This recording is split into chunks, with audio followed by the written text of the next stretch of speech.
मेरा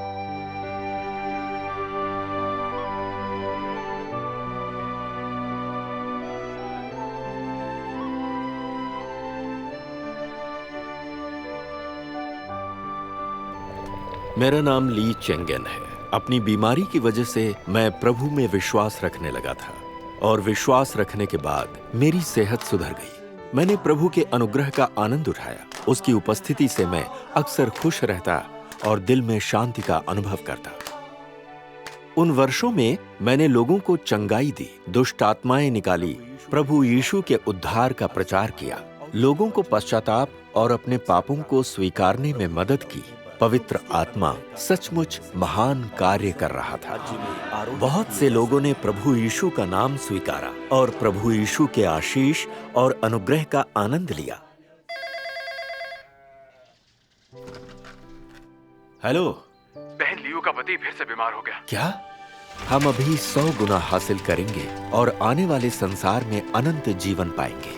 मैंने मन ही मन सोचा कि अगर मैं इस जीवन में प्रभु का स्वागत कर सकूं और जीवित रहते हुए स्वर्ग के राज्य में आरोहित किया जा सकूं, तो यह वाकई कमाल हो जाएगा।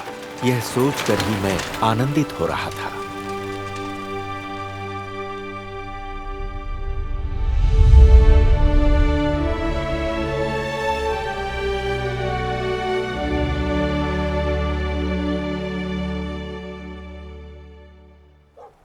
अजीब बात है, आज हम इस दुष्ट आत्मा को बाहर क्यों नहीं निकाल पा रहे हैं?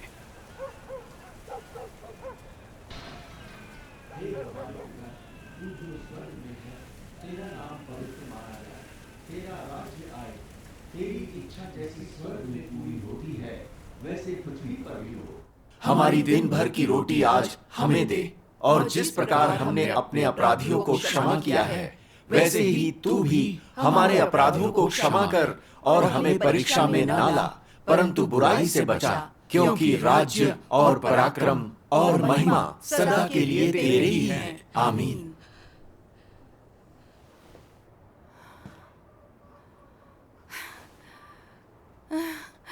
आखिर ये शांत तो हो गया। इस दुष्ट आत्मा ने तो इसे काबू में कर लिया है। अगर प्रभु का महान सामर्थ्य ना होता तो कोई भी इस दुष्ट आत्मा को बाहर नहीं निकाल पाता। हाँ, प्रभु का धन्यवाद। प्रभु का धन्यवाद। अच्छा, तो हम चलते हैं।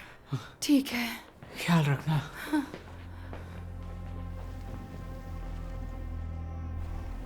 आज ये हो क्या रहा था?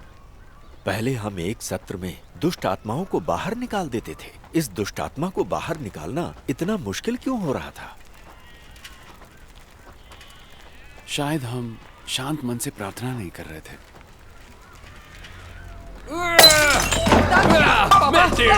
नीचे उतरिए।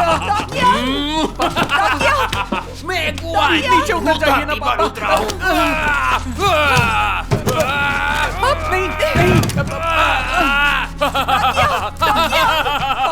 मैं तथागत बुद्ध हूँ। प्रभु यीशु, इस दुष्ट आत्मा को बांधो। ना होगा, पापा, मैं सबसे महान हूँ। इसे बचाओ। पापा, भाई ली। अजीब बात है, आज हम इस दुष्ट आत्मा को बाहर क्यों नहीं निकाल पा रहे हैं? क्या प्रभु कार्य नहीं कर रहा है? आखिर समस्या क्या है? अब हम क्या करें? लगातार प्रार्थना करें? भाई ली। हाँ, पिछली 2 बार की तरह ही हो रहा है क्या? हाँ, जैसे ही आप लोग गए, दुष्ट आत्मा वापस आ गई। तुम्हें प्रेरितों के कार्य अध्याय 19 के पद 13 से 16 याद है?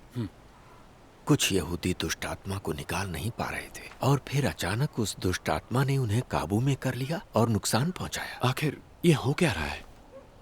आज जो कुछ हो रहा है वो सामान्य नहीं है। ऐसा लगता है जैसे पवित्र आत्मा कार्य नहीं कर रहा है। अगर दुष्ट आत्मा बाहर नहीं निकली और उसने हमें अपने वश में कर लिया तो क्या हम मुसीबत में नहीं फंस जाएंगे? क्या ऐसा हो सकता है? प्रभु तो हमारे साथ है ना? अंधेरा हो रहा है, इसलिए आज तो हम वापस नहीं आ पाएंगे। अगर देर हो गई तो घर नहीं पहुंच पाएंगे। जल्दी से घर जाओ और अपने पति के लिए और अधिक प्रार्थना करो। अगर हो सका तो कल आ जाएंगे। ओह तो फिर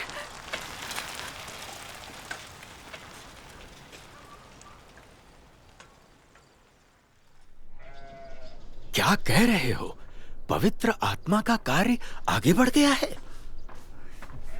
अंदर आ जाओ। हाँ, आ जाओ। आज मैं तुम्हारे लिए खुशखबरी लाया हूँ।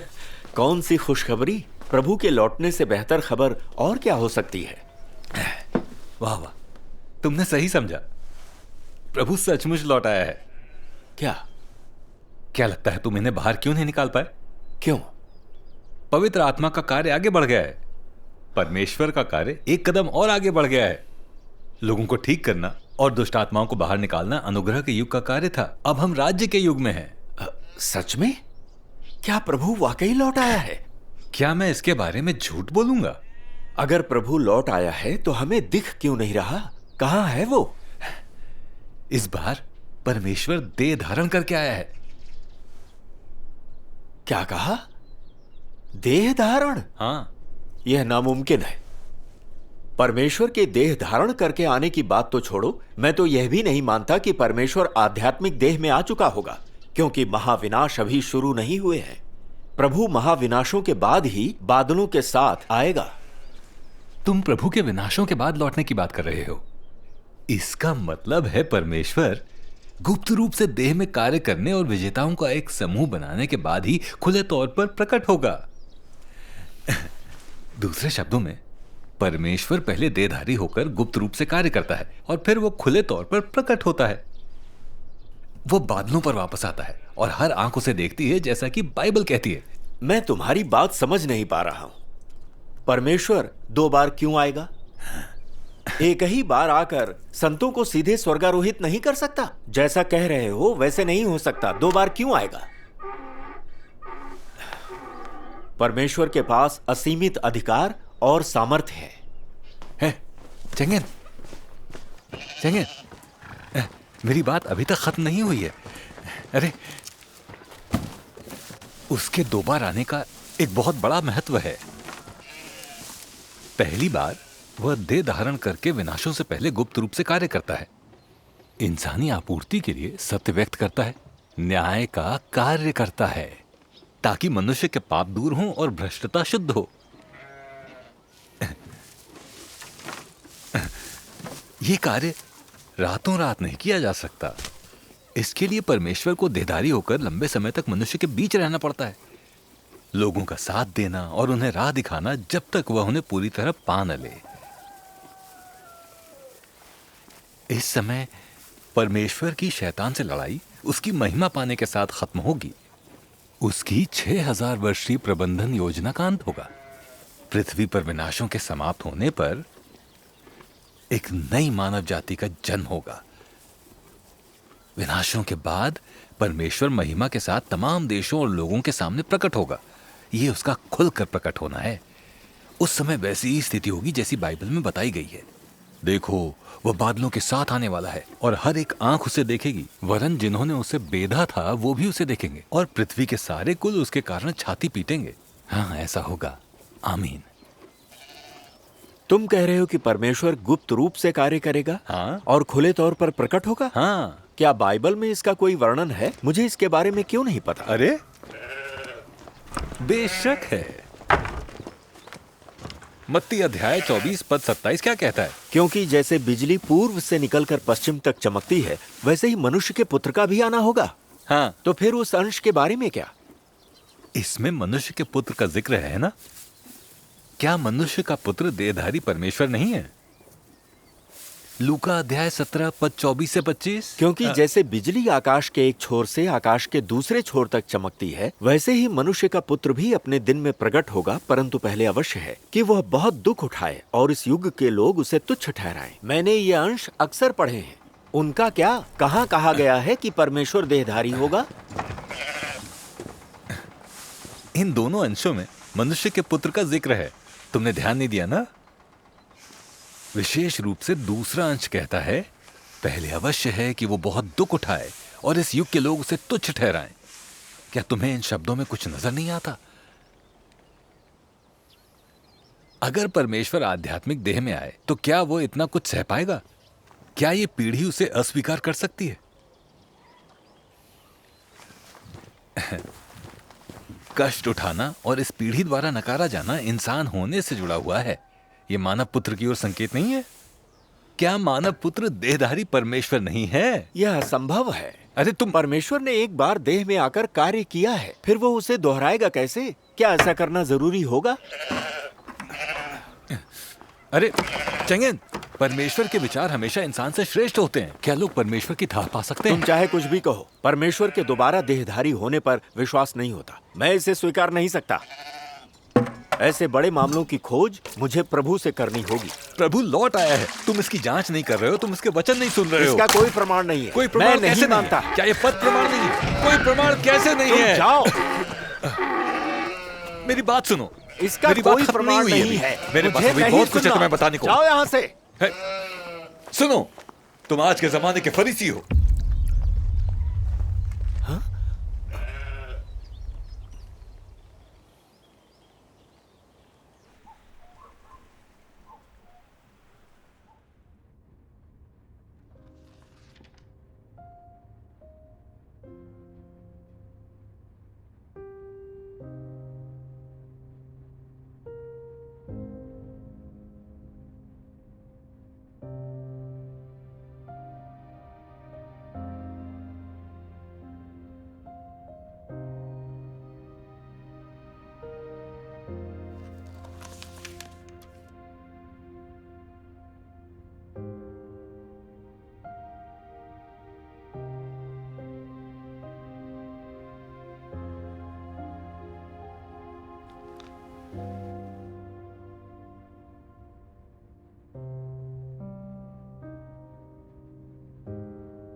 रामेन में ऐसी क्या खास बात है? चलो मेरे घर चलते हैं। भाई ली, तुम आ गए? हाँ। जल्दी जल्दी अंदर आ जाओ। पूरे मुंह में रेत भर गई। जबरदस्त आंधी चल रही है। एकदम सही कहा। आंधी ने सूरज तक को ढक लिया। रास्ता मिलना मुश्किल हो रहा था। आजकल मौसम ठीक नहीं चल रहा, रोज आंधी चल रही है। फौरन अंदर आ जाओ। ठीक है। प्रभु की वापसी के विषय पर ही चर्चा जारी रखते हैं। ठीक है। इस बार अरे, परमेश्वर चंगे, दो चरणों में तुम्हारे प्रकट हो रहा है। सुनो, पहले चरण में वो विनाशों से पहले देह में आकर गुप्त रूप से कार्य करता है। वो विनाशों से पहले देह बनता है। दूसरे चरण में वो विनाशों के बाद बादलों के साथ खुले तौर पर प्रकट होता है। इन दोनों चरणों के बीच की विभाजक रेखा है महाविनाश। विभाजक रेखा महाविनाश है। महाविनाशों से पहले परमेश्वर के गुप्त रूप से देह में आकर कार्य करने की कोई विशेष महत्ता है? अच्छा ऐसा है। परमेश्वर के देह बनने और महाविनाशों के बीच ताल्लुक है? हाँ, इनमें क्या ताल्लुक है? हम लोगों ने बहुत से विनाश देखे हैं। जैसे यहाँ तो साल भर सूखा और आंधी तूफान चलता है। ये आम घटनाएं नहीं है, पर इनसे प्रभु में हमारी आस्था कम नहीं हुई। विनाशों का प्रभाव परमेश्वर के कार्य पर पड़ सकता है। क्या वो विनाशों के प्रभाव से डरकर पहले आ रहा है? बिल्कुल क्या नहीं। विनाश परमेश्वर की ओर से नहीं आते हैं? सही बात है। चूंकि हर कोई विनाश के बारे में पूछ रहा है, तो चलिए चर्चा करते हैं कि आखिर विनाश है क्या। क्या वाकई चर्चा की जरूरत है? सबको पता है कि विनाश क्या है, यहाँ तक कि बच्चों को भी। सही है। जैसे भूकंप, बाढ़ और ज्वालामुखी विस्फोट। महामारी, अकाल। बिल्कुल। क्या ये सब विनाश नहीं है? विनाश की घटनाएं अब बढ़ती ही जा रही हैं। तुमने कहा प्रभु लौट आए हैं, लेकिन किसी ने उन्हें देखा तो है नहीं। तुम जिन विनाशों की बात कर रहे हो, क्या वे इनसे अलग हैं? इन विनाशों के अलावा क्या कोई और अलग बड़े विनाश भी हैं? क्या विनाशों के बारे में तुम्हारी व्याख्या हमारी व्याख्या से अलग है? तुम ठीक कह रहे हो, वाकई अलग है। कैसे अलग है? तुम जिन विनाशों की बात कर रहे हो, वे सभी प्राकृतिक आपदाएं हैं। प्राकृतिक आपदाएं? ये प्राकृतिक आपदाएं अलग हैं जिनका जिक्र विनाशों से पहले परमेश्वर के देह धारण करने में किया गया था। क्या अंतर है? भूकंप, बाढ़, सूखा, अकाल, युद्ध और यहां तक कि महामारी जैसी तमाम प्राकृतिक आपदाएं हैं जो मानव जाति के आरंभ से ही आती रही हैं। परमेश्वर जिन विनाशों की बात करता है वे मत्ती 24:21 में वर्णित महाक्लेश है, क्योंकि उस समय ऐसा भारी क्लेश होगा जैसा जगत के आरंभ से न अब तक हुआ और न कभी होगा। यहां क्लेश का मतलब विनाशों से है। ये विनाश वैसी प्राकृतिक आपदाएं बिल्कुल नहीं है जैसा तुम सोच रहे हो। क्या? महाविनाश, भूकंप, बाढ़ या युद्ध जैसी चीजें नहीं है। मुझे लगता है ये बहुत बड़े विनाश ही हैं। ये बहुत बड़े विनाश ही हाँ हैं। बिल्कुल। तुम्हें लगता है कि ये बहुत बड़े विनाश ही हैं? हाँ बिल्कुल। वे परमेश्वर द्वारा बताए गए विनाशों से बहुत छोटे हैं। छोटे? क्या मतलब? इसका क्या ये तो महज प्राकृतिक आपदाएं हैं। फिर जल्दी बताइए, वे उन विनाशों से अलग कैसे हैं जिनके बारे में परमेश्वर ने बताया है? बिल्कुल। प्राकृतिक आपदाएं केवल आसपास के क्षेत्र के लोगों को ही प्रभावित करती हैं। थोड़े समय बाद गुजर जाती हैं और लोग अपनी पुरानी जिंदगी में लौट जाते हैं। या अगर लोग किसी ऐसी जगह चले जाए जहां कोई आपदा ना हो तो वो पहले की तरह रह सकते हैं। क्या इस पृथ्वी पर मानव जाति अब तक जिंदा नहीं रही जहां प्राकृतिक आपदाएं लगातार आती रहती हैं? इसीलिए भले ही प्राकृतिक आपदाएं कभी भी मानव जाति से दूर नहीं रही, लेकिन उन्होंने कभी इनके अस्तित्व पर असर नहीं डाला है। ये तो सच है। लेकिन महाविनाश अलग है। पहली बात, बाइबल से हमें पता चलता है कि जब से दुनिया आरंभ हुई तब से अब तक महाविनाश पहले कभी आए नहीं है। जाहिर है कि ये वो प्राकृतिक आपदाएं नहीं हैं जिनके बारे में हम अक्सर बात करते हैं। इसके अलावा प्राकृतिक आपदाएं मानव जाति के अस्तित्व को प्रभावित नहीं कर सकती। ये महाविनाश अलग हैं। ये मानव जाति के अस्तित्व का फैसला करेंगे। मानव जाति का अस्तित्व पृथ्वी के अस्तित्व से घनिष्ठ रूप से जुड़ा हुआ है। जब तक पृथ्वी रहेगी, मानव जाति जीवित रहेगी। अगर पृथ्वी ही नष्ट हो गई तो मानव जाति भी अपना घर गंवा बैठेगी और फिर विलुप्त हो जाएगी। इसलिए पृथ्वी का अस्तित्व यह तय करता है कि मानव जाति का अस्तित्व बना रहेगा या नहीं। तुम जितना ज्यादा बता रहे हो मैं उतना ही भ्रमित हो रहा हूं। तुम जिन महाविनाशों की बात कर रहे हो वे पृथ्वी का अस्तित्व बने रहने से कैसे जुड़े हैं? इसका इस समय परमेश्वर के गुप्त रूप से कार्य करने से क्या संबंध है? मुझे इसमें कोई संबंध थोड़ी नजर नहीं तसल्ली आता। रखो। धीरे धीरे आगे बढ़ते हैं। परमेश्वर का सारा कार्य एक रहस्य है। इसे एक दो वाक्यों में नहीं समझाया जा सकता। अगर तुम महाविनाशों को समझ गए तो जान जाओगे कि परमेश्वर ने उनके पहले गुप्त रूप से आना क्यों चुना। इसे समझाओ। इस संसार में अपनी संतति को आगे बढ़ाने के लिए और इसी तरह पीढ़ी दर पीढ़ी जीने के लिए मानव जाति किस पर निर्भर है? क्या? फिलहाल हम परमेश्वर की संप्रभुता और प्रावधान को अलग रखते हैं और पृथ्वी यानी उस घर के बारे में बात करते हैं जिस पर मानव जाति निर्भर है। यह घर मानव जाति के अस्तित्व के लिए आवश्यक परिस्थितियों का एक निरंतर प्रवाह मुहैया कराता है। उदाहरण के लिए धूप, हवा, पानी, मिट्टी, भोजन और मानव जाति के अस्तित्व के लिए आवश्यक सामग्री। पृथ्वी मानव जाति के लिए जो विविध सामग्री मुहैया कराती है वो अथाह और अक्षय है। जब तक पृथ्वी है मानव जाति को अपने अस्तित्व की चिंता करने की आवश्यकता नहीं है। इसीलिए मानव जाति सहज ही पृथ्वी को अपनी मां मानती है और इसे कहती है धरती माता। हां, धरती माता। आज धरती माता पर बहुत बड़ी मुसीबत आ गई है। क्या? कौन सी बड़ी कैसी मुसीबत? मुसीबत? आज धरती माता की सूरत पहचान में नहीं आती। वो अपना मूल स्वरूप खो चुकी है। उसका अस्तित्व बहुत खतरे में है। अब वो पहले वाली अथाह अक्षय पृथ्वी नहीं रह गई है, या वो पृथ्वी नहीं रह गई है जो मानव जाति के अस्तित्व के लिए आवश्यक विविध सामग्री मुहैया कराती है। मुझे तो कुछ समझ नहीं पृथ्वी को हो क्या गया है? क्या मतलब? इसका क्या मतलब है? मुझे नहीं क्या? पता। पृथ्वी पर जीने की परिस्थितियों की बात करें तो हमें उन विनाशों का जिक्र जरूर करना चाहिए जिनका सामना आज मानव जाति कर रही है। पर तुमने कहा ना कि वो प्राकृतिक आपदाएं हैं जिनका महाविनाशों से कोई संबंध नहीं। उनका जिक्र क्यों करें?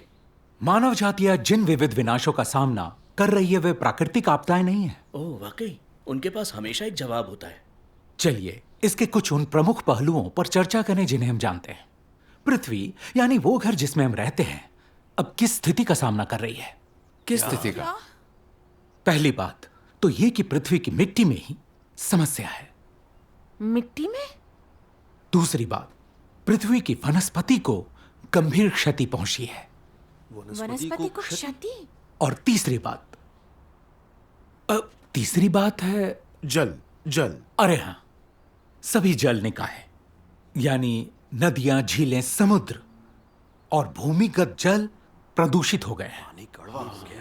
और चौथी बात, ध्रुवीय ग्लेशियरों में कुछ गड़बड़ हो गई है। से क्या संबंध है? क्या खाद्य श्रृंखला में भी कुछ गड़बड़ नहीं हो गई है? अरे हाँ, पांचवी बात, खाद्य श्रृंखला टूट गई है। खाद्य श्रृंखला टूट गई है? अच्छा, हम कुछ भूल तो नहीं रहे हैं? ओह, जलवायु वो भी खराब हो गई है। हर कोई इसे देख और महसूस कर सकता है। हाँ, ये बात सही है। छठी और आखिरी बात, जलवायु की विसंगतियां। क्या जलवायु की विसंगतियों को किसी तरह का महाविनाश माना जाता है? उनकी चर्चा होती रहती है। क्यों कर रहा है? ये विषय से भटक तो नहीं रहा है? क्या ये सब प्राकृतिक घटनाएं नहीं हैं? हाँ। ये प्राकृतिक आपदाओं से अलग कैसे हैं? हाँ, सही बात। क्या ये महाविनाश हैं? ये आपदाएं हैं। भाइयों और बहनों, ये एक गंभीर प्रश्न है। आओ हम अपने दिलों को शांत करें। हम जिन विषयों पर संगति कर रहे हैं वो पूरी तरह से उन महाविनाशों से संबंधित हैं। तो फिर जल्दी से हमें बताइए। चलिए पृथ्वी के सामने जो पहली समस्या है उस पर बात करते हैं। मिट्टी की समस्या। मिट्टी में क्या समस्या है? जब मिट्टी में कुछ गड़बड़ी हो जाती है तो ये बड़ी बात है। क्या सब लोग जानते हैं कि मिट्टी हमारे लिए क्या मायने रखती है? इसका मतलब क्या ये है? तो सभी जानते हैं। इसका संबंध फसलों और खाद्यान्न से है। हाँ बिल्कुल, इसका संबंध भोजन से है तो जाहिर है इसका संबंध जीवित रहने से भी है। एक नजर डालिए।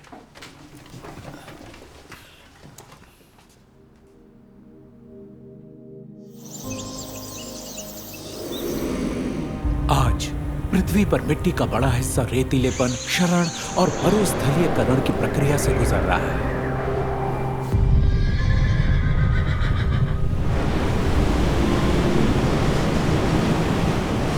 मिट्टी का क्षरण बढ़ता जा रहा है, वो खराब होती जा रही है। न तो उस पर खेती हो सकती है, न पशुओं को चरा सकते हैं।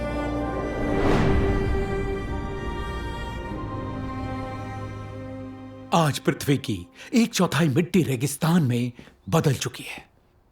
इसका कुल क्षेत्रफल रूस, कनाडा और चीन के बराबर है। दुनिया में क्षेत्रफल के आधार पर 3 सबसे बड़े देश हैं। इतना बड़ा क्षेत्रफल। जानते हैं 1 सेंटीमीटर मिट्टी बनने में कितना समय लगता है? कितना समय? कहते हैं 1000 साल से भी अधिक। 1000 साल? बाप रे, 1000 साल कौन जीता है? अब खराब हो चुकी मिट्टी को पहले जैसे करना बहुत मुश्किल है और स्थिति लगातार बिगड़ती ही जा रही है, क्योंकि मानव जाति भूमि का बहुत ज्यादा दोहन और खेती करना कभी बंद नहीं करेगी। इसीलिए मौजूदा हालात को देखते हुए मिट्टी का रेतीकरण और क्षरण रुकना तो दूर की बात है, इसका और भी भयानक दुष्परिणाम होने वाला है। कैसा दुष्परिणाम? पृथ्वी की मिट्टी का जो हिस्सा रेतीला बन रहा है, खराब हो रहा है, जिसका मरुस्थलीकरण हो रहा है, वो हिस्सा लगातार बढ़ता रहेगा। बढ़ता रहेगा। इससे भी बुरा यह है कि ये खराबी अपरिवर्तनीय है। अपरिवर्तनीय? इसका क्या मतलब है? इसे न तो पलटा जा सकता है और ना ही पहले जैसा किया जा सकता है। हे परमेश्वर, इसे पलटा नहीं जा सकता। फिर इस धरती पर रहने वाले मनुष्यों का क्या होगा? निकट भविष्य में भोजन की कमी होने की वजह से मनुष्य भूखे मर जाएंगे। बाप रे, सच में? यह तो मैं मानता हूं। तुम्हें पता नहीं क्या हम कई सालों से सूखे के हालात में हैं? रेतीले तूफान अब एक आम घटना हो गई है। यहां तक कि बीजिंग भी जल्द ही रेत से ढक जाएगा। अकाल तो यूं ही पड़ सकता है। यहां कितने परिवारों के पास अनाज के भंडार हैं? हम में से किसी के पास ज्यादा खाद्यान्न का भंडार नहीं है, बस जीवित रहने लायक है। ये सच है। सही है। धरती की मिट्टी का रेतीला बनना, खराब होना और मरुस्थलीकरण अब बदला नहीं जा सकता, चाहे वो पृथ्वी के लिए हो या हम मनुष्यों के लिए। ये निश्चित रूप से अभूतपूर्व है और ये बर्बादी वाला महाविनाश है। बताइए, क्या इसे हम महाविनाश नहीं कहेंगे? ये तो भयानक है। ये वाकई महाविनाश है। ये प्राकृतिक आपदा से अलग नहीं है। बिल्कुल है। प्राकृतिक आपदाएं अधिक से अधिक आबादी के एक हिस्से को ही निगल सकती है, जबकि महाविनाश पृथ्वी को नष्ट कर सकते हैं और हर इंसान की जान ले सकते हैं। क्या ये महाविनाश बड़े नहीं हैं? बात तो सही है। इसने सही कहा। इन लोगों की बात में दम तो है।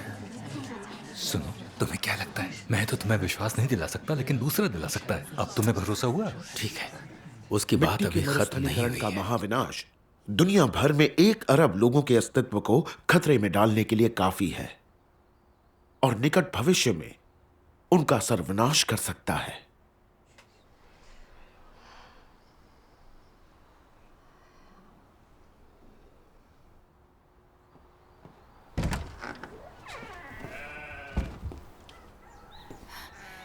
भाई और बहनों, खाने का समय हो गया है।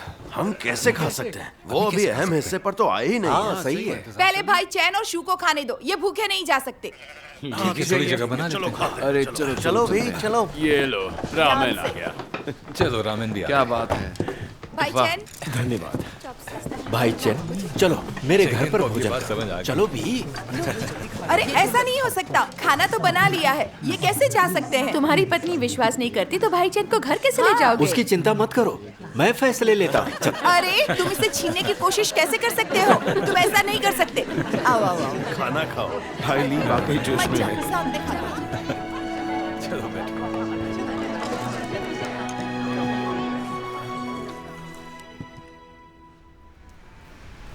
मेरे घर चलो, तुम्हें सोडा पिलाता हूँ। लो आ गए, आओ आओ भी, अंदर आओ। गनलिन, गनलिन, हाँ जल्दी से चाय के लिए पानी चढ़ा दो। जरूर। Hello Mrs Lee. नमस्ते। नमस्ते मिसेस ली। बैठिए। आओ बैठो। यहाँ आओ, आओ आओ। ठीक है, तुम्हें कुछ तो हासिल हुआ है ना? अच्छा अब मैं समझ गया। हाँ हासिल हुआ है। भाइयों, मैं महाविनाशों के बारे में थोड़ा बहुत समझा हूँ। वे प्राकृतिक आपदाओं से अलग होते हैं। वे मानव जाति की नियति और भविष्य से जुड़े हैं। सही है।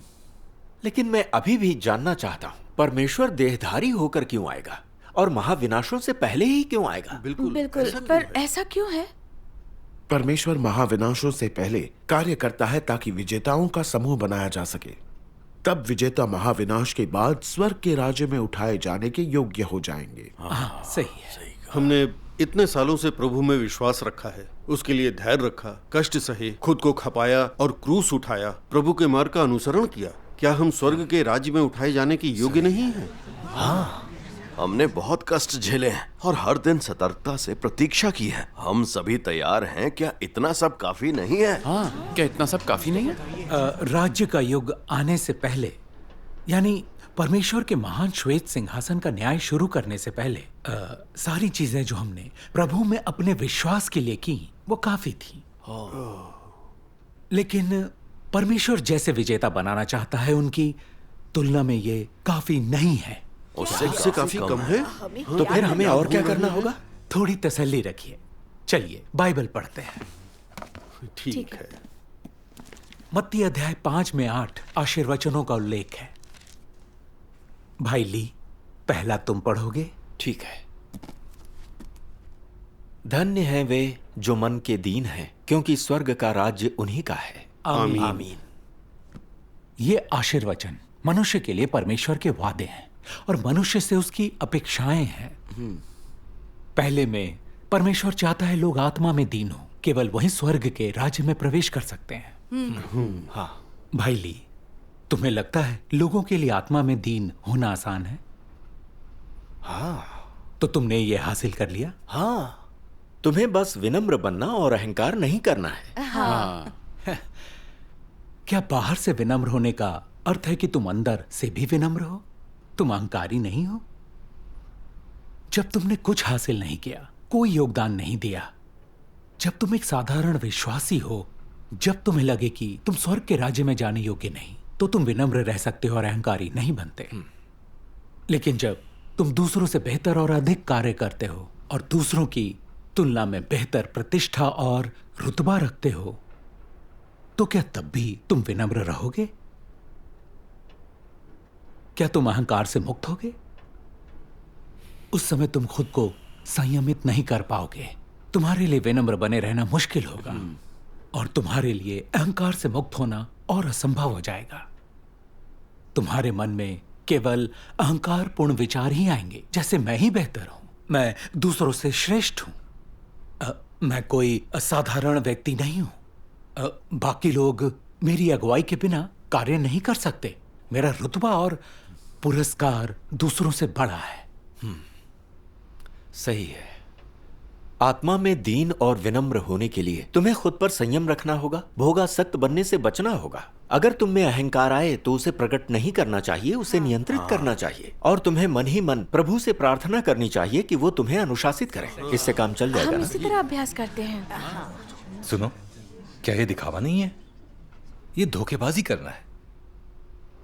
तुम्हारी आत्मा की दीनता और विनम्रता तो केवल बाहरी चीजें हैं, तुम्हारा अहंकार और दम भी वास्तविक है। तुम अहंकारी या आत्मसंतुष्ट नहीं होना चाहते, लेकिन खुद को रोक भी नहीं पाते। सही है, तुम इसमें कुछ नहीं कर पाते, है ना? तुम दिखावा करते हो और खुद को बड़ा भी बताते हो। प्रभु से प्राप्त सभी अनुग्रहों को गिनने की आड़ में तुम अक्सर अपने योगदान, योग्यता, कौशल और खूबियों का बखान करते हो।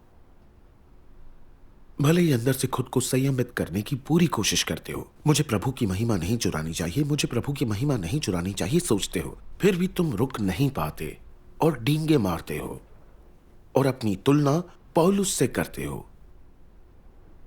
जब तुम पौलुस का कहा पढ़ते हो, मैं अच्छी कुश्ती लड़ चुका हूं, मैंने अपनी दौड़ पूरी कर ली है, मैंने विश्वास की रखवाली की है, भविष्य में मेरे लिए धर्म का वो मुकुट रखा हुआ है, तो आत्मविश्वास से भरे महसूस करते हो और खुद को विजेता मानने लगते हो, मानो तुमने पहले ही मुकुट पहन लिया हो। मैं अभी भी इन चीजों का अनुभव करता हूं। पापा, पापा इधर आइए। पापा, यहाँ भाई बहन आए हुए हैं ना? भाई बहन पानी अभी तक उबला क्यों नहीं? हाँ, ये बस पापा, उबलने ही वाला भाई है। बहनों को हमारे यहाँ का पानी नहीं पीना चाहिए, ये काफी कड़वा और खारा है। हाँ, चाय में भी कड़वा और खारा स्वाद आएगा। क्या इन्हें कोई पेय लाकर पिला दे? मेरी उम्र हो गई है ना, ये बात तो मैं भूल ही गया। जल्दी से जाकर कुछ पेय ले आओ। पापा, बोलो। पैसे चाहिए। ओह,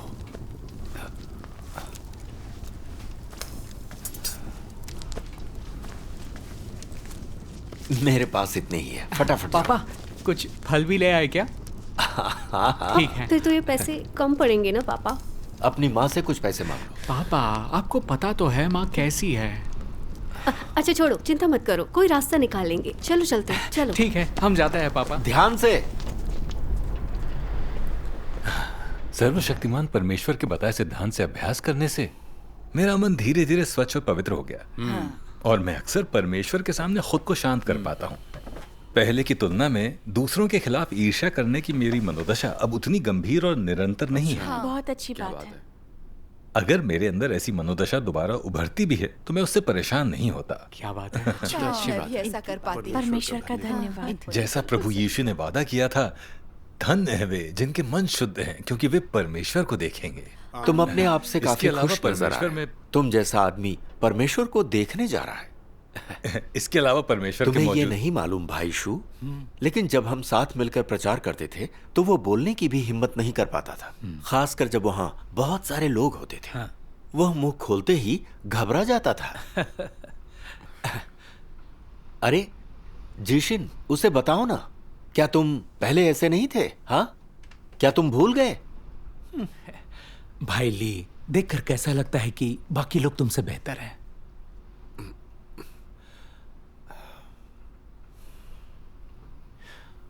जलन होती है। देखा, तथ्यों के सामने आने पर लोगों के असली चेहरे उजागर हो जाते हैं। जब रुतबा और प्रतिष्ठा दांव पर ना हो तो लोग बाहर से विनम्र हो जाते हैं, लेकिन जब वो दांव पर होती है वे विनम्रता बनाए नहीं रख पाते। ऐसा क्यों है? ऐसा क्यों होता है? जब तक परमेश्वर तुम्हें शुद्ध ना करे तुम्हारा जीवन पूरी तरह से वैसा ही रहता है। तुम्हारी मूल प्रकृति कायम रहती है। लोग पूरी तरह से पुरानी जिंदगी के वश में रहते हैं। उनके पास कोई और विकल्प नहीं होता। उनकी मूल प्रकृति अहंकारी स्वभाव से भरी होती है और इस अहंकारी स्वभाव के प्रभाव में लोग जो प्रकट करते हैं और जीते हैं वो स्वाभाविक तौर पर रुतबे के लिए होड़, प्रसिद्धि और लाभ के लिए होड़, ईर्ष्या और संघर्ष, एक दूसरे के खिलाफ होड़, दूसरों पर जीत की कोशिश और खुलिया छिपी लड़ाई होती है। असल में विनम्र होना वाकई चांद पर जाने से ज्यादा मुश्किल है। हाँ, सही कहा। ये सच है, हम वास्तव में अपनी मदद नहीं कर पाते। हाँ। ये तथ्य सभी ने देखे हैं। तुम पाप पर विजय हासिल नहीं कर सकते। न सिर्फ तुम अक्सर पाप करते हो, बल्कि तुम भ्रष्ट स्वभावों के नियंत्रण में रहते हो और इसमें जकड़े हो। हाँ। लोग मनुष्य की उन 8 अपेक्षाओं को भी हासिल नहीं कर पाते जिनका उल्लेख प्रभु यीशु के आशीर्वचनों में हुआ है। सही है। भले ही लोग बाहरी व्यवहार में मानक स्तर के हों, फिर भी अंदर से वे पापी प्रकृति के हैं। वे परमेश्वर का मार्ग नहीं अपना पाते। ऐसे लोग स्वर्ग के राज्य में कैसे उठाए जा सकते हैं?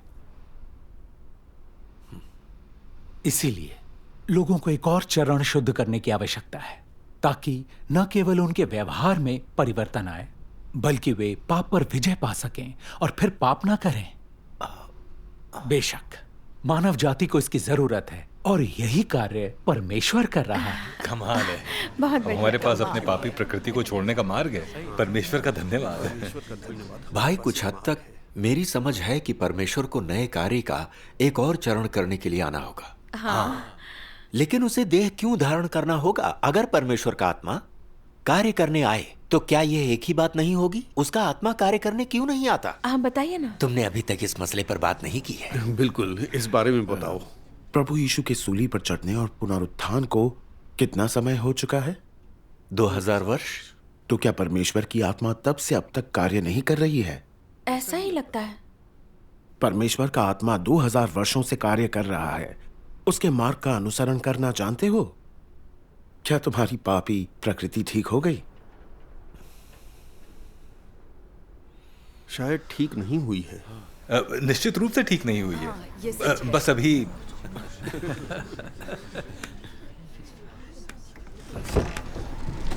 पापा, मैं आ गई। इतना समय कैसे लग गया? शहर गई थी। इतनी दूर क्यों गई थी?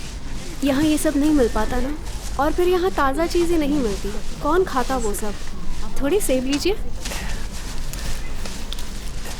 ये लो, पी लो। ठीक है, मैंने बहुत कुछ हासिल किया। प्रभु का धन्यवाद। आज हमने बहुत कुछ हासिल किया, सच में।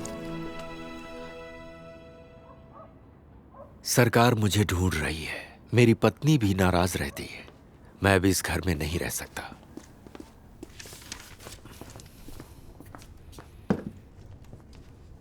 पापा, खाना खाने आ जाइए। ठीक है।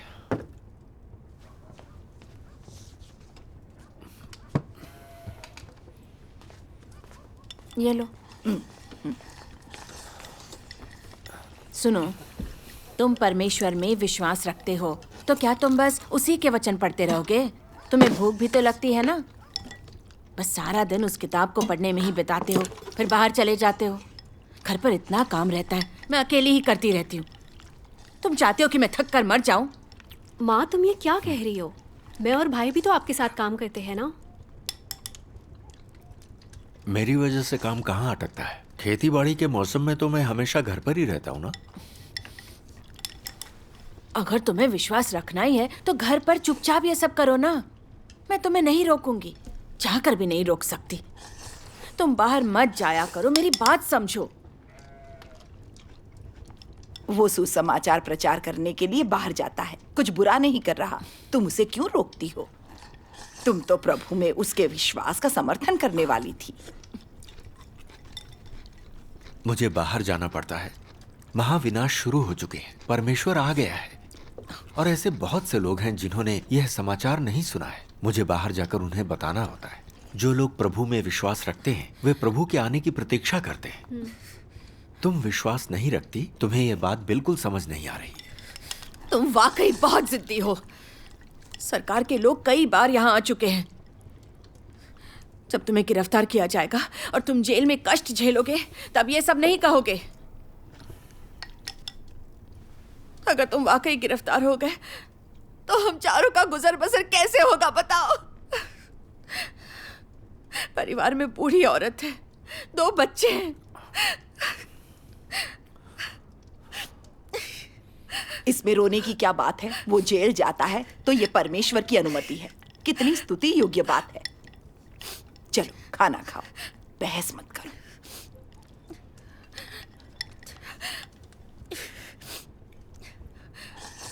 पापा, अगर हम विश्वास रखते रहे तो हम स्कूल नहीं जा पाएंगे। तुम्हें किसका डर है? स्कूल नहीं जा सके तो क्या? कोई डर नहीं, विश्वास तो रखूंगी। लोगों को परमेश्वर ने बनाया है। हम सभी सृजित प्राणी हैं। राज्य के सुसमाचार का प्रचार करना हमारा कर्तव्य है। और यह हमारे लिए परमेश्वर का आदेश है। यह कोई अपराध नहीं है। डरो मत, सब कुछ परमेश्वर के हाथ में। हाँ, सही कहा। परमेश्वर का क्या बकवास है? क्या हम वाकई ऐसे जी सकते हैं? तुम बच्चे तो ना समझ हो, बड़ों में भी समझदारी नहीं है। तुम सबने मिलकर मुझे परेशान करके रख दिया है। विश्वास रखना है तो रखो, तुम सब रखो और कोई काम मत करो। मैं और नहीं झेल सकती। माँ, माँ, ओशिंग,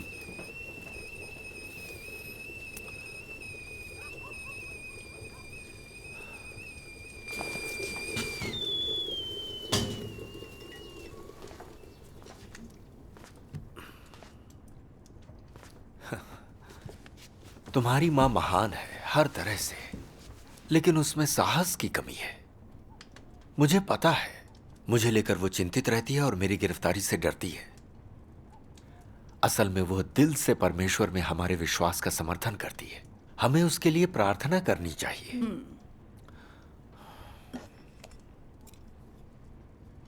माँ के लिए हालात काफ़ी मुश्किल रहे हैं।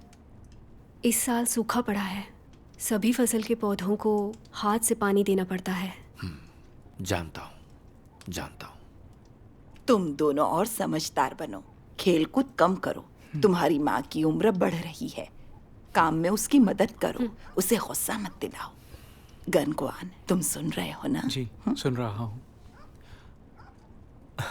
माँ, थोड़ा और लो ना। ठीक है। गनक्वान, तुम भी लो। हर इंसान की जिंदगी और मौत परमेश्वर के हाथों में है। अगर परमेश्वर मौत देना चाहता है तो वो आएगी ही। अगर परमेश्वर नहीं चाहता कि तुम मरो तो मुश्किल माहौल में भी तुम्हें कुछ नहीं होगा। समझे तुम? हमें परमेश्वर में आस्था होनी चाहिए। हम सरकार के उत्पीड़न के कारण अपने कर्तव्यों को नहीं छोड़ेंगे। हाँ। अगर हम ऐसा करेंगे तो इंसान कहलाएंगे, परमेश्वर के अनुयायी बनने लायक होंगे। सही है। और फिर हमने परमेश्वर की ओर से बहुत अनुग्रह प्राप्त किया है। अगर उसके प्रेम का प्रतिदान नहीं करेंगे तो हम में ज़मीर होगा। सही है। हम परमेश्वर के महान प्रेम को कभी नहीं भूल सकते।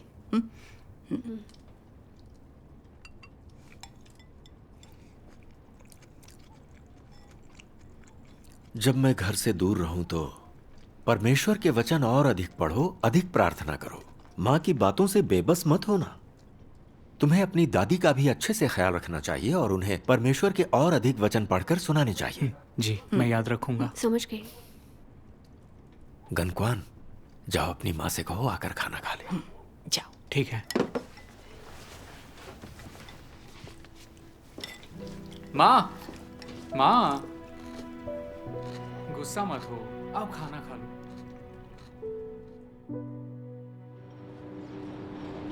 यहाँ ये किस तरह की फैक्ट्री बनाई है? देखो, बच्चों का क्या हाल कर दिया है।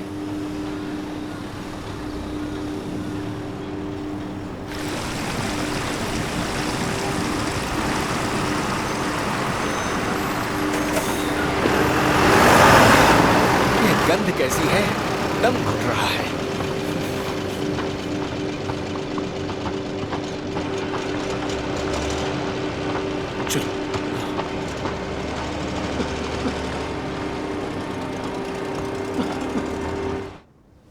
पृथ्वी की मिट्टी, वनस्पति, जल, पृथ्वी के दोनों ध्रुव, खाद्य श्रृंखला और जलवायु, ये सभी चीजें बुरी तरह क्षतिग्रस्त हो गई हैं।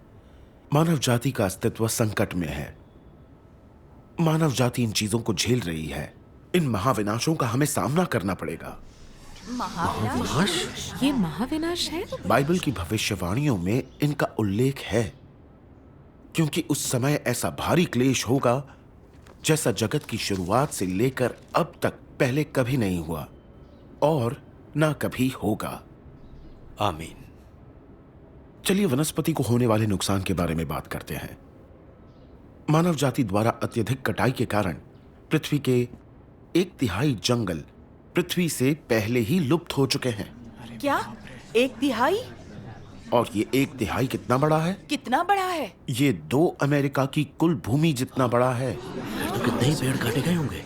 लोगों ने सचमुच बहुत लोग पाप किया है। दुष्परिणामों की परवाह नहीं करते। जंगलों का बड़ा हिस्सा काट दिया गया है। कटाई से उनकी संख्या कम हो जाती है। वन क्षेत्र छोटा हो गया है और मौसम अधिक से अधिक शुष्क हो गया है। जब जंगल सूख जाते हैं तो उनमें आग लग जाती है। वे अधिक उग्रता से जलते हैं, जिससे वन क्षेत्र कम हो जाता है। बार बार लगने वाली आग से पेड़ और जंगल कम हो जाते हैं और उनकी कमी से उनमें आग लगने की घटनाएं और बढ़ जाती हैं। ये एक दुष्चक्र बन जाता है ना? स्थिति निराशाजनक है। बाप रे, क्या ये हमारा अंत नहीं है? दक्षिण अमेरिका में विश्व का सबसे बड़ा उष्णकटिबंधीय वर्षावन है। तुम जानते हो ये क्या है? नहीं। ओह, ये अमेज़न वर्षावन तो नहीं है? अमेज़न वर्षावन। हाँ, तुम समझ गए। मैंने सुना है कि साल 2004 में वहाँ 2 लाख से अधिक जंगली आग की घटनाएं हुई थीं। 2 लाख से अधिक? एक साल में। ये तो भयानक वहाँ के लोग जीवित कैसे रह पाते ऐसा हैं? कहा जाता है कि अमेज़न वर्षावन पृथ्वी के फेफड़े हैं। पृथ्वी के फेफड़े? इसका क्या मतलब है? इसका मतलब है कि ये पृथ्वी को सांस लेने और हवा शुद्ध करने में मदद करता है। यह न केवल मानव जाति को ऑक्सीजन देता है, बल्कि लोगों द्वारा छोड़ी गई CO2 को भी अवशोषित कर सकता है। और कार, एयर कंडीशनर जैसे आधुनिक उद्योगों, विविध रासायनिक संयंत्रों द्वारा उत्सर्जित अपशिष्ट गैसों और ग्लोबल वार्मिंग की दर को धीमा कर सकता है। अमेज़न वर्षावन मानव जाति के लिए बहुत महत्वपूर्ण है। बदकिस्मती से लगातार पेड़ों की कटाई और जंगली आग द्वारा की गई तबाही से अमेज़न वर्षावन छोटा हो रहा है।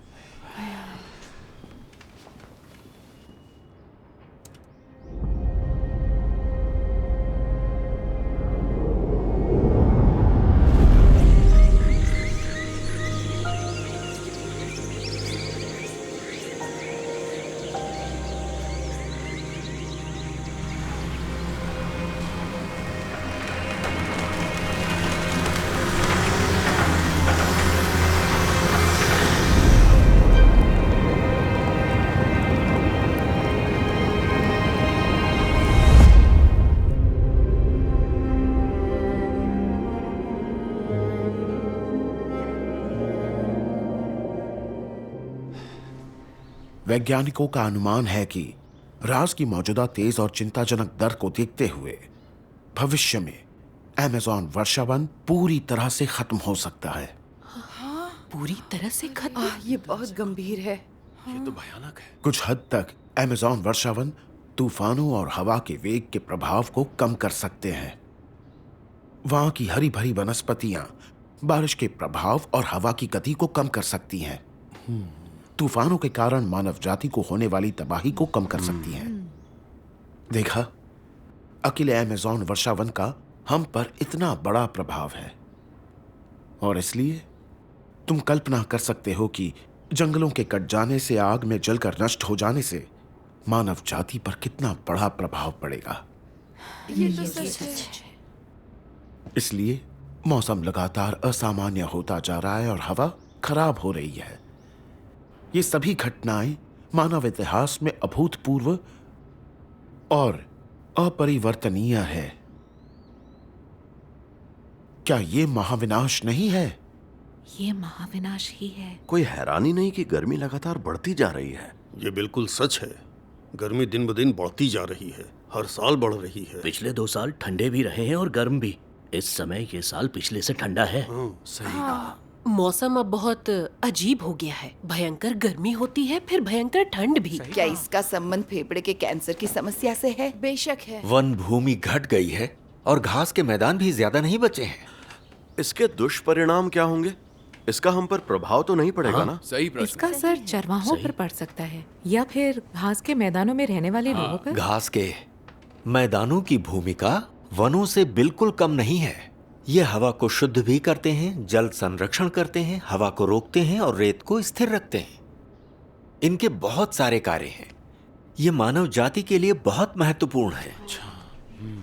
जरा सोचो, जब घास के मैदान नष्ट हो जाएंगे तो क्या मिट्टी स्थिर रह पाएगी? सही बात है। और फिर भूस्खलन, मिट्टी धंसना और रेतीले तूफान बार बार नहीं होने लगेंगे? ठीक कह रहे हो। इसके बाद ही सूखा पड़ता है और लगातार मौसम का चरम देखने को मिलता है।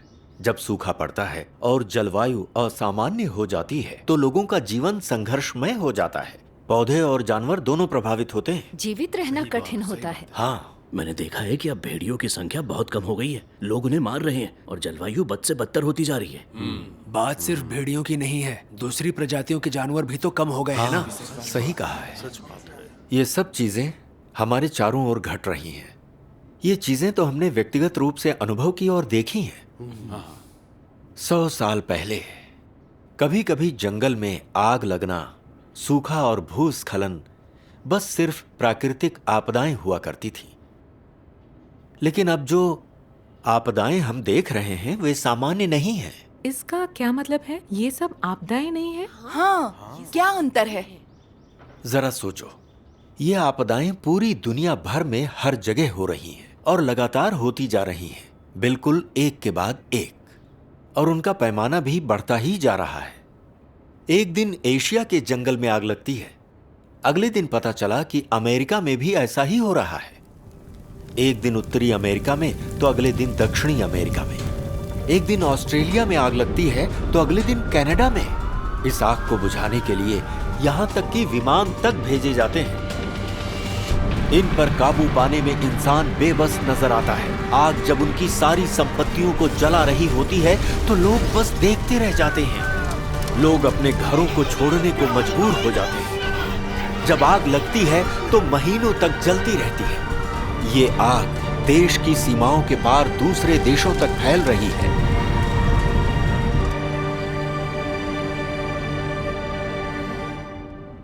इतना महाविनाश सिर्फ एक प्राकृतिक आपदा कैसे हो सकती है?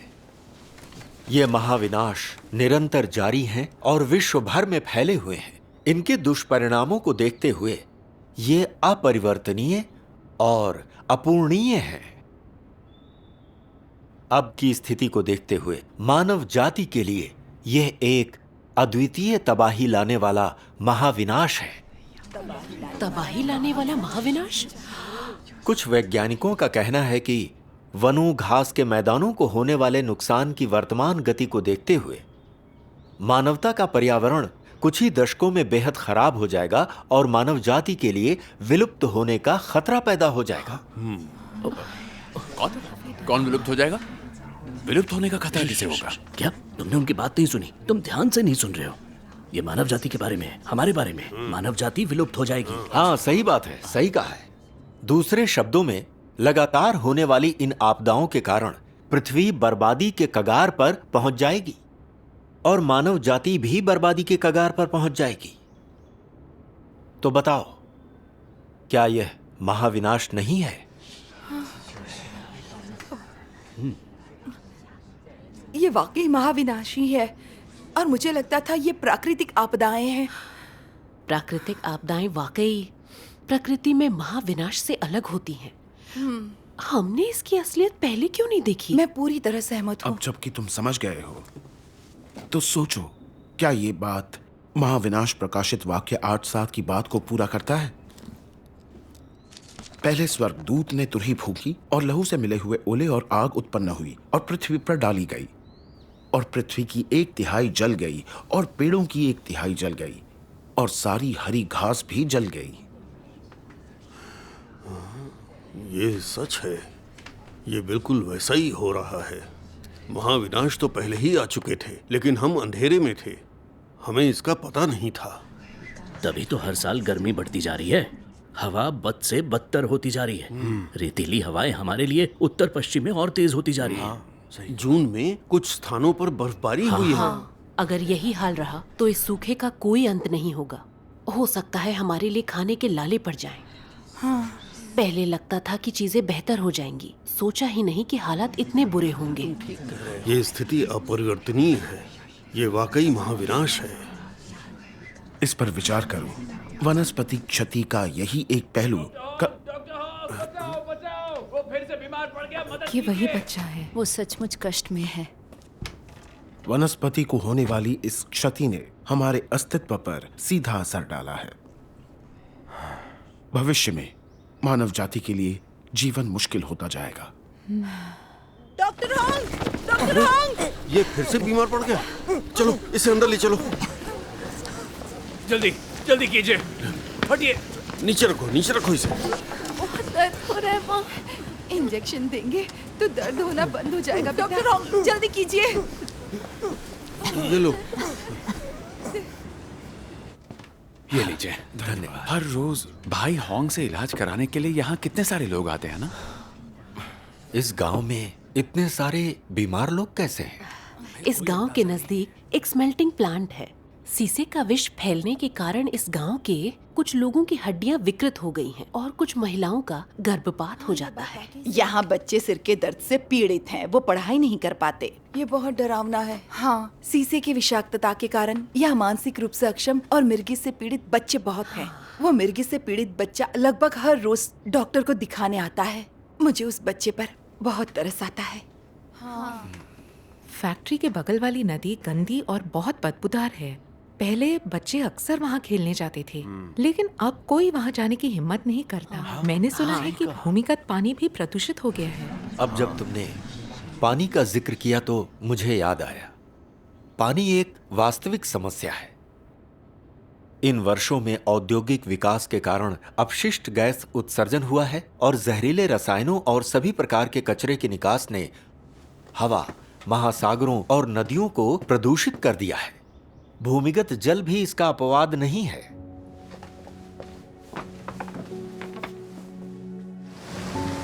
समुद्रों और नदियों का पानी लगातार गंदा होता जा रहा है। पानी की सतह पर कूड़ा कचरा तैरता रहता है और उसके नीचे भारी धातुएं रहती हैं। जल में रहने वाले सभी जीव जिंदा रहने के लिए संघर्ष कर रहे हैं। आत्महत्या करने के लिए वे तट पर एकत्र हुए हैं। यह मानव जाति के प्रति उनका विरोध है।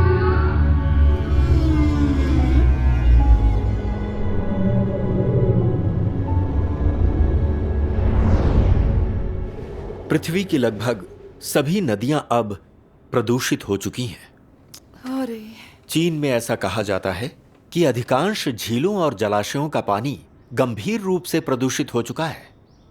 तुम अपनी त्वचा को सीधे उस पानी से छुआ तक नहीं सकते।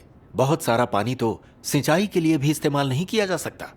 सोचो, अगर लोग उस पानी को पिएंगे तो इसके क्या दुष्परिणाम होंगे। चाहे वो ना मरे पर काफी बीमार तो हो ही जाएंगे। बीमारियां फैल गई हैं। राज्य परिषद ने इस वर्ष एक बयान जारी कर कहा कि 2030 तक चीन के जल संसाधन मूल रूप से समाप्त हो जाएंगे। दूसरे शब्दों में कहें तो इस्तेमाल योग्य जल उपलब्ध नहीं होगा। पीने के लिए अभी ही पानी कम है। 2030 की तो बात ही छोड़ो। हम जो पी रहे हैं क्या वो पानी है? ये तो धीमा जहर है। पर हम और पी ही क्या सकते हैं? कुछ नहीं कर सकते। हाँ, क्या कर सकते हैं? प्रकाशित वाक्य 8:10 से 11 में कहा गया है, तीसरे स्वर्गदूत ने तुरही फूंकी और एक बड़ा तारा जो मशाल के समान जलता था स्वर्ग से टूटा और नदियों की 1/3 पर और पानी के स्रोतों पर आ पड़ा। उस तारे का नाम नागदौना है और 1/3 पानी नागदौना सा कड़वा हो गया और बहुत से मनुष्य उस पानी के कड़वे हो जाने से मर गए। अच्छा, जरा सोचो, इस अंश में कही बातें जल प्रदूषण की वर्तमान स्थिति से मेल नहीं खाती है। सही है। क्या लगता है, इस अंश की बातें सही साबित हुई हैं? और 1/3 पानी नागदौना सा कड़वा हो गया और बहुत से मनुष्य उस पानी के कड़वे हो जाने से मर गए। ऐसा लगता है कि बातें सही साबित हुई हैं। ये बहुत गंभीर मामला है। देखो, 1/3 पानी नागदौना सा कड़वा हो गया और उस पानी के कड़वे हो जाने से यहाँ उल्लिखित है महाविनाशों की शुरुआत तो पहले ही हो चुकी है। मौजूदा हालात को देखते हुए क्या जल प्रदूषण का स्तर यहाँ उल्लिखित 1/3 से अधिक नहीं हो गया है? ये तो उससे भी कहीं ज्यादा हो गया है। बहुत ज्यादा अब तुम कल्पना कर सकते हो असल में किस हद तक महाविनाशों की शुरुआत पहले ही हो चुकी है। वाकई में महाविनाशों की शुरुआत हो चुकी है। हाँ, मैं अक्सर प्रकाशित वाक्य पढ़ती थी, पर मुझे नहीं पता था कि ये सही साबित हुआ है। मुझे तो जानकारी ही नहीं थी कि ये सब घट रहा है। हाँ, सही पर हमें इसकी जानकारी क्यों नहीं थी? महाविनाशों की व्यापकता को देखते हुए ये निश्चित रूप से बस अभी शुरू नहीं हुए हैं। ये पहले ही प्रकाशित वाक्य की पुस्तक की भविष्यवाणी से आगे बढ़ चुके हैं। हाँ, ये सच है। तो जरा सोचो, अब से लेकर मानव जाति की तबाही तक गिने तो कितना समय बचा है? क्या अब ज्यादा समय बचा है? जब से मानव जाति ने उद्योग करना शुरू किया तब से लेकर अब तक जल के इतना प्रदूषित होने तक कितने साल बीत गए? 40 या 50? 50 या 60? देखो, 50-60 वर्षों में पृथ्वी का सारा जल प्रदूषित हो चुका है। पीने को पानी नहीं है। 50-60 वर्षों के प्रदूषण ने पृथ्वी को भयंकर संकट में डाल दिया है। अब तुम ही लोग सोचो, क्या ये पृथ्वी अगले 50-60 वर्षों तक टिकी रह सकती है?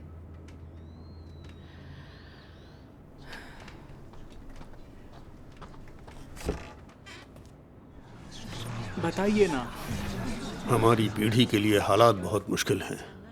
मुझे लगता था भाग्य से हम नए समाज में जन्मे हैं और अच्छा जीवन जी रहे हैं, लेकिन हकीकत यह है कि हमारे पास पीने के लिए साफ पानी नहीं है और बीमारियां हो रही हैं। ये बात सही है। अकेले तुम ये सब नहीं झेल रहे हो। पृथ्वी का सारा जल प्रदूषित हो चुका है। बाकी क्षेत्रों के लोग भी बेहतर स्थिति में नहीं है। हम मनुष्य और सभी समुद्री प्रजातियां एक जैसे हालात से गुजर रहे हैं। वे पानी में नहीं रह सकती हैं, और भले ही हम पानी में नहीं रहते, पर क्या हम कष्ट नहीं झेल रहे? सही बात है। तुम इस गांव में रहते हो और तुम्हें लगता है यहाँ का पानी साफ नहीं है, जिससे अजीब बीमारियां हो रही हैं। पर बाकी जगहों पर भी बहुत से लोग बीमारियों से ग्रस्त हैं। तुमने कैंसर गांव और लुकीमिया गांव के बारे में नहीं सुना क्या? कैंसर गांव भी है क्या? पृथ्वी का सारा जल प्रदूषित हो चुका है और हवा भी प्रदूषित हो गई है। लोग कहते हैं कि यह जल प्रदूषण के लिए खतरे की सीमा है। खतरे की सीमा? स्थिति निराशाजनक है। यानी स्थिति बद से बदतर ही हो सकती है। इसमें सुधार संभव नहीं है।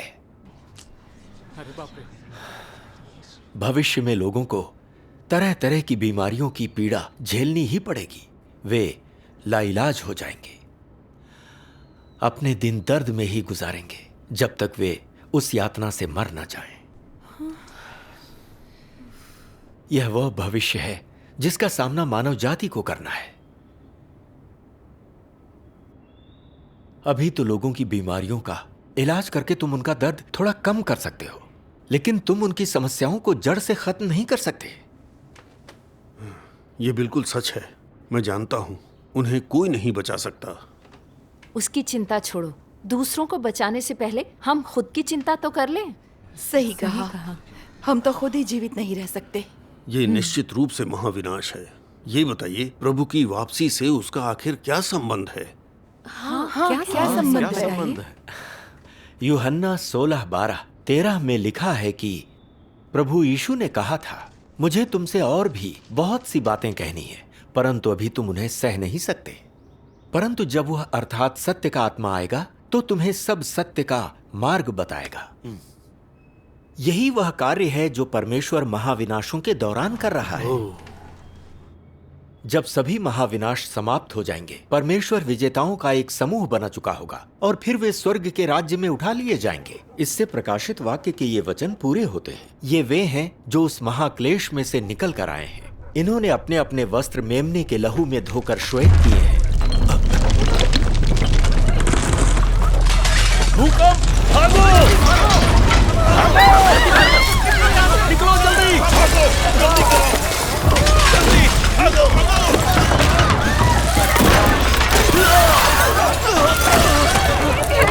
हे प्रभु, हमें बचाओ! हे प्रभु, हमें बचाओ!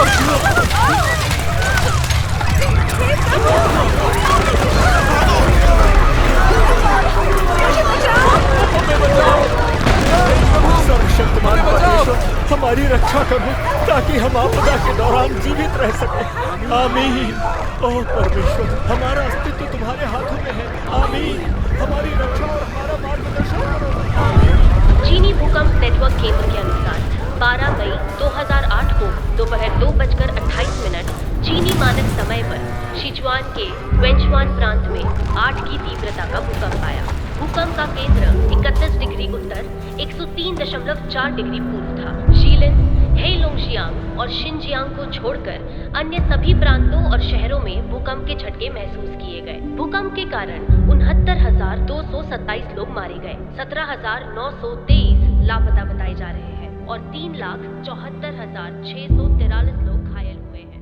1,99,30,300 एल्डर वोंग के साथ मेरी गायन प्रतियोगिता।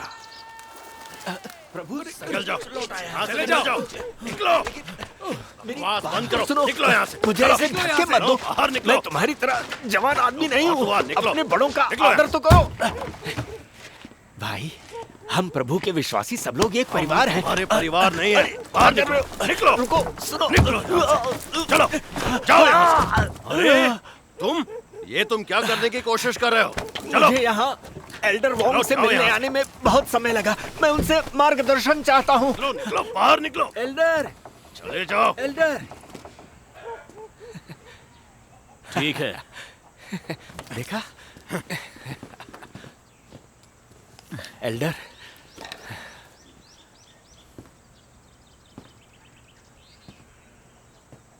मैं तुम्हें एक भजन गाकर सुनाता हूँ, तुम उसे ध्यान से सुनो। हाँ, ठीक है। 以后我们这活着还存留的人，必和他们一同被提到云里，在空中与主相遇，在空中与主相遇。 这样我们就要和主永远同在，永远同在。आमीन। प्रभु का धन्यवाद। बढ़िया, बहुत बढ़िया। ये भजन तुम्हें समझ में आया? हाँ, अच्छी तरह से। तुम इसे गा सकते हो? नहीं। तुम ये भजन भी नहीं गा सकते तो बाहर जाकर प्रचार क्या करोगे? जाओ, निकलो यहाँ से। समाचार का प्रचार करके खुद को शर्मिंदा मत करो। मुझे यकीन है कि आप हमसे ज्यादा भजन गा सकते हैं। ये सही कह रहे हैं। एल्डर, मैंने भी कुछ भजन सीखे हैं। तो फिर गाओ। ठीक है।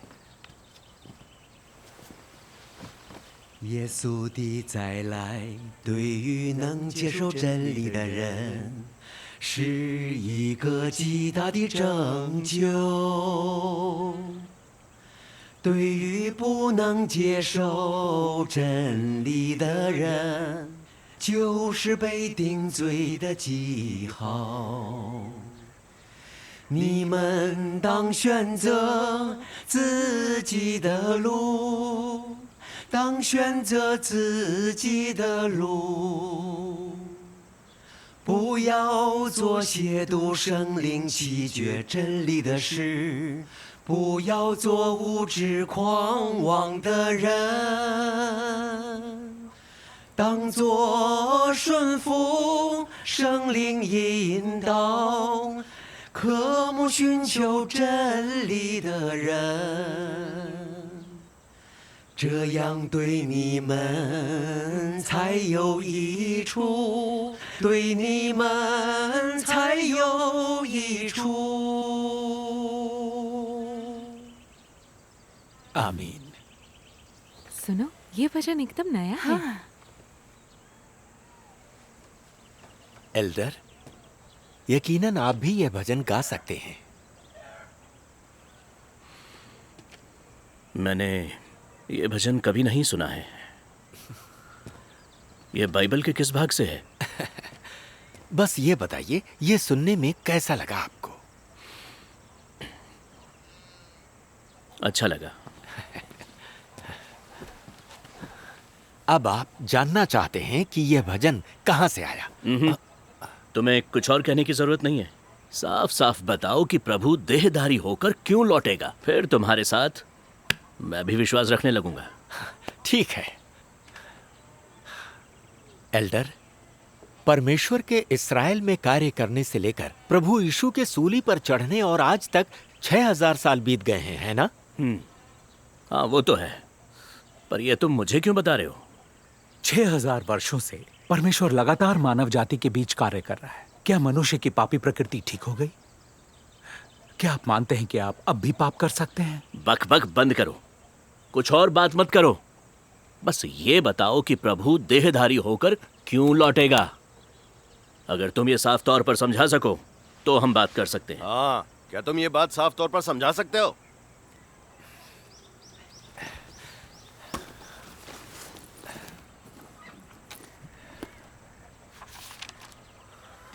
एल्डर, यहां 2 अंश दिए हैं, आप पढ़ेंगे?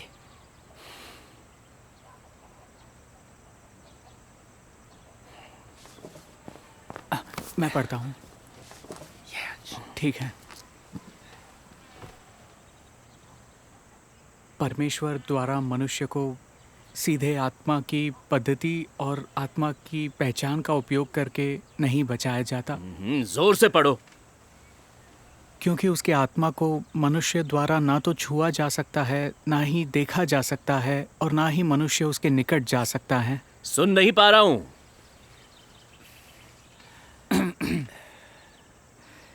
यदि वह आत्मा के परिप्रेक्ष्य से सीधे मनुष्य को बचाने का प्रयास करता तो मनुष्य उसके उद्धार को प्राप्त करने में असमर्थ होता।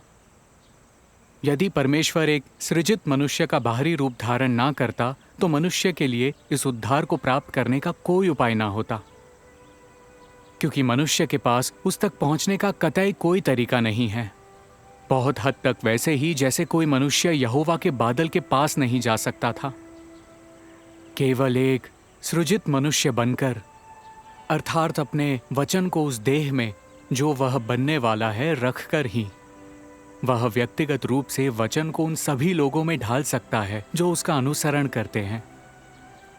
केवल तभी मनुष्य व्यक्तिगत रूप से उसके वचन को सुन और देख सकता है, और इससे भी बढ़कर उसके वचन को प्राप्त कर सकता है, और इसके माध्यम से पूरी तरह से बचाया जा सकता है। यदि आगे बढ़ो। यदि परमेश्वर देह नहीं बना होता तो देह और रक्त से युक्त कोई भी मनुष्य ऐसे बड़े उद्धार को प्राप्त न कर पाता, न ही एक भी मनुष्य बचाया गया होता। यदि परमेश्वर का आत्मा मनुष्यों के बीच सीधे तौर पर काम करता तो पूरी मानव जाति खत्म हो जाती, या फिर परमेश्वर के संपर्क में आने में सक्षम ना होने के कारण मानव जाति शैतान द्वारा पूरी तरह से बंदी बना ली गई। मैं पढ़ती हूँ।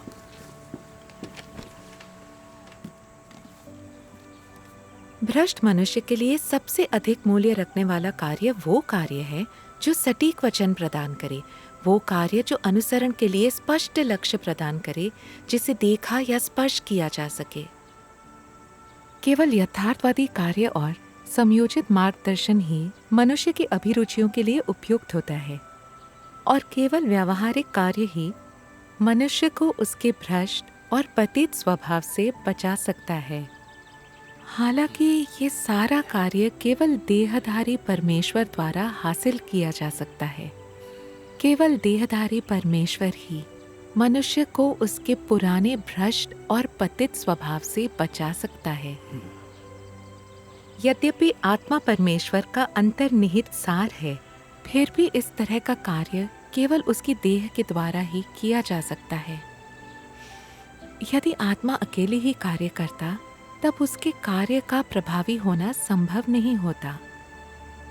ये बिल्कुल एक स्पष्ट सत्य है। वचन देह में प्रकट होता है, खंड 1। एल्डर, क्या आप इन वचनों को समझ पा रहे हैं? हाँ? क्या ये वचन एकदम साफ नहीं है?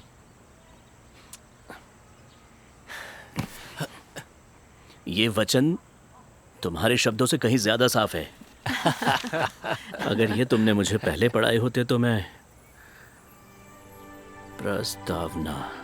यद्यपि बहुत सारे लोग परमेश्वर में विश्वास करते हैं, लेकिन कुछ ही लोग समझते हैं कि परमेश्वर में विश्वास करने का क्या अर्थ है।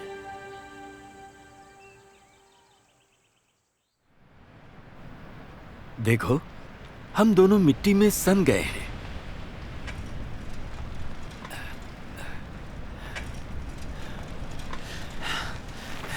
तुम में दम है भाई ली। इस उम्र में भी एक जवान आदमी की तरह साइकिल चलाते हो। नहीं, अब वो पहले वाली बात नहीं रही। पहले जब मैं सड़क पर बाइक चलाता था तो कारों से रेस लगाया करता था। हाँ? भाई ली, बाप रे, ये क्या है? रेतीला तूफान आ रहा है। जल्दी दौड़ाओ।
向